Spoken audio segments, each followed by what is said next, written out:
Здравейте на всички! Много мислех дали да го правя този видео,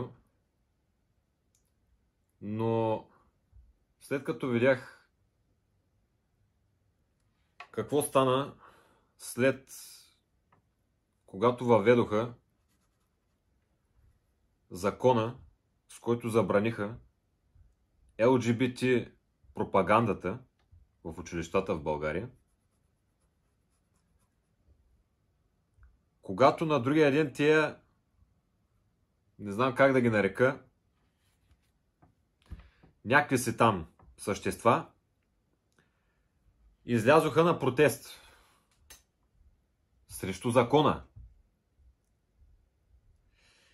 И сега с вас искам да изгледаме едно видео.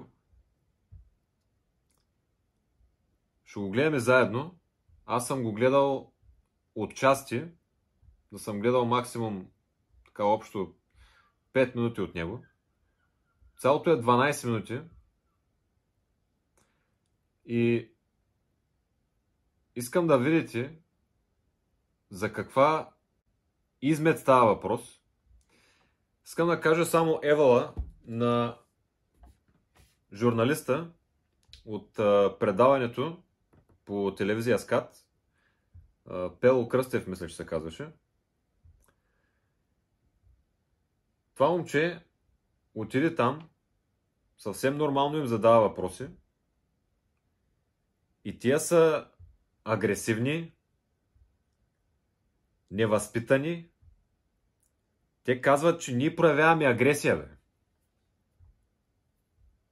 Те казват, че ние с вас, ние нормалните хора, проявяваме агресия. А самите те са агресивни. И сега ще го видите в това видео. Аз пак казвам, не съм го гледал цялото. Сега вероятно, не знам и аз как ще издържа. Ама ще се опитам да издържа 12 минути. Да го изгледаме цялото и да видим кои са агресивни, кои са нормални и очаквам вашите отзиви след това. Почваме. Долу патриархата! Долу фашизма! Долу патриархата! Долу фашизма! Долу патриархата! Здравейте! Здравейте! Привет! Да ви питам защо сте днес тук. Благодаря ви. Защо? Говорете, защо не искате да отговорите? Видяхме, че ви снимат сега от друга медия. С разрешение. Какво общо има? С разрешение се снима. Преди кажете какво общо има това, което днес се прие в С Народното разрешение се събрание. снима, господина. Моля ви да излезете. Добре, не ни уважавате като медия ли? Моля да излезете. Идваме като нормална... Човека Идваме не е нормална... Знаете ли какво е съгласие? Излезте от тук. Човека не е съгласен. Не Защо? може. Защото не може. Тук съм аз и всички останали, за да покажем, че омразата е крайно време да престане в България. Че хора като... Къде виждате омразата? В теб. Защо? И в твоите господари, които живеят в парламента днес. Аз не ти дължа обяснение. Днес сме се събрали, за да спрем тази омраза. Това е Най-после. омразата. Къде виждате тази омраза? Днес подписаха смъртната присъда на десетки хиляди деца в училищата в България. Място, което трябва да е сигурно за децата, парламента.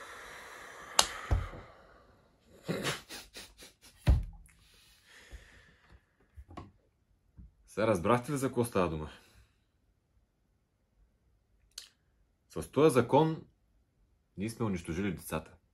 Защото с този закон много по-малко от нашите деца, от българските деца,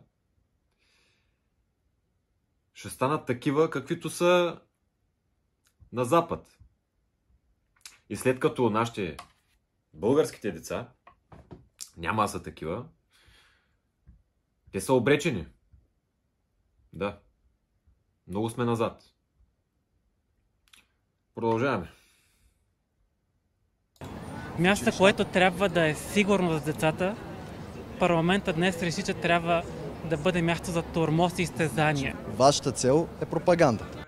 Оля, гайс! Аз съм Кака Пепи. Включи се в националното проучване за нагласите към ЛГБТ и учениците и подкрепи усилията на Single Step за безопасни и приемащи училища. Ако си ученик между 14 и 19 години, попълни анкетата. Безопасни и приемащи училища. Приемащи разврата.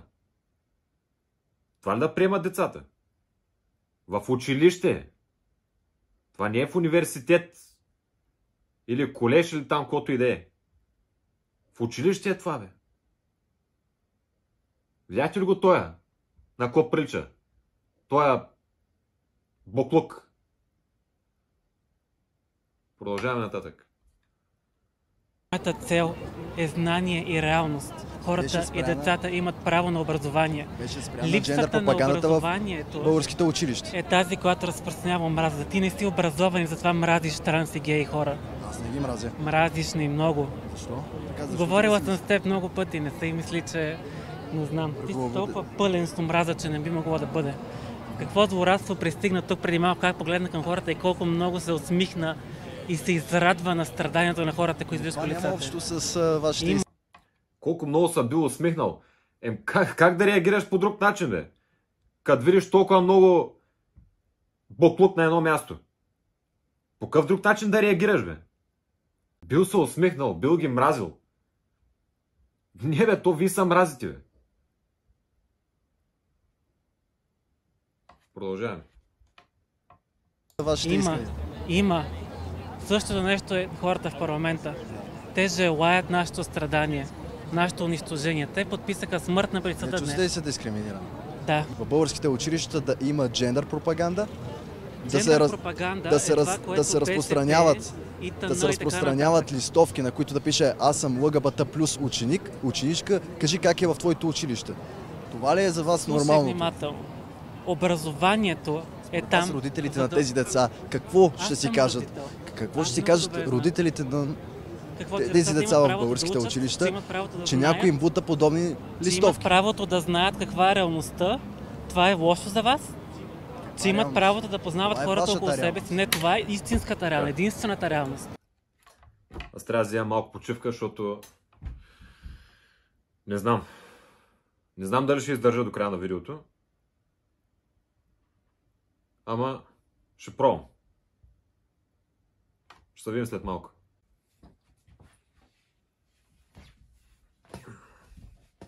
Така.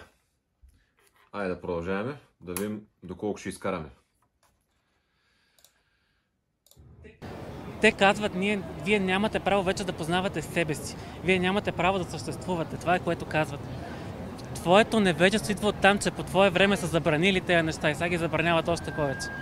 Да не знаеш какво е това гей транс човек, че да можеш да го мразиш. Кажете трите искания, защо сте тук? Кажете трите точки от вашия протест. Само три, не са само три, много повече са. Или не може да сетите за тях в Не, момента? аз много добре знам какви са. Първото нещо е този закон веднага да бъде Защо? върнат. Защо? Защото той гарантира смъртта на десетки хиляди деца в България. Следихте ли целият ден в Народното събрание, защото аз излизам оттам? Не може след целия ден. Чухте ли всичко това, което се изговори, Да. каза? Изключително Аргументите много на омраза. народните представители? Изключително много омраза, Виждам някой да потъпка вашите права. защото си невеж и некомпетентен. Ти много добре знаеш кои права са им били потъпкани. Това, че си прекалено глупав, за да ги разбереш, не е мой. Той е глупав. Да. Вие чухте ли го? Той правилно нещо да обижда, да ругае. Чухте ли го? Чухте ли да им каже нещо, бе? Нещо да им повиши тон? Нещо да ги тормози?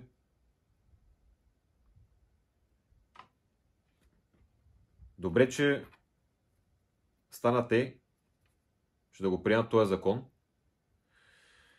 за да може такива невменяеми хора,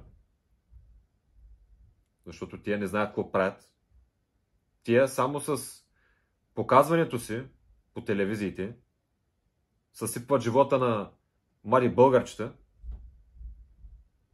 и от това страда цяла България. Продължаваме нататък. Вие обиждате, квалифицирате. Аз се държа съвсем възпитано. Това си е ваше мнение. Вашата медия не заслужава отговори от нас за това. Защо? Какво е на нашата медия? Помолих ви да не си бъдете микрофона в мен. Можете ли да кажете какво е на нашата? Още веднъж ще ви помоля, преди да започна да викам и да събираме всички хора около нас, за да напуснете периметъра, в който се намирам. Благодаря. То ме бутате. Това Мисля, не е че ли... ви казах няколко това, което пъти правите, да не си е бутате ли... микрофона към мен. Аз усещам голяма омраза във вас. Не знам вие какво усещате, аз просто ви моля да се тръгнете. Език на омразата във всичко това, което говорите. Не усещам език на омразата, нещо, за което вие се борите. Защо го правите? Казваме ви, че няма. Ще ми обясните ли защо сте тук? Очевидно Не за вас. Сега оставам с впечатление и зрителите ще останат, че сте се събрали, просто без да знаете за какво сте тук. Събрали сме си, има много по-добри места, откъдето да разберат хората защо сме се събрали тук. Кажете какво пречи, кажете трите точки на Не вашия... искам да говоря повече с вас, моля. Позиция вие да не сте добре дошли тук. Не защото ние не знаем какво да ви кажем, а защото на вас не желаем да кажем нищо. И ви молим да напуснете. Да. Защото не знаете, що сте там. Нали искате да ви отразят, бе? Що го гоните? Много добре знаете. Ето, те имат YouTube канал. Между другото, влезте, последвайте ги. И да ви кажа честно, няма да изкарам до края на това видео. Не успях да изгледам дори и половината. Оставям ви вас, ви да си го доизгледате сами. Чао! Петко, капи.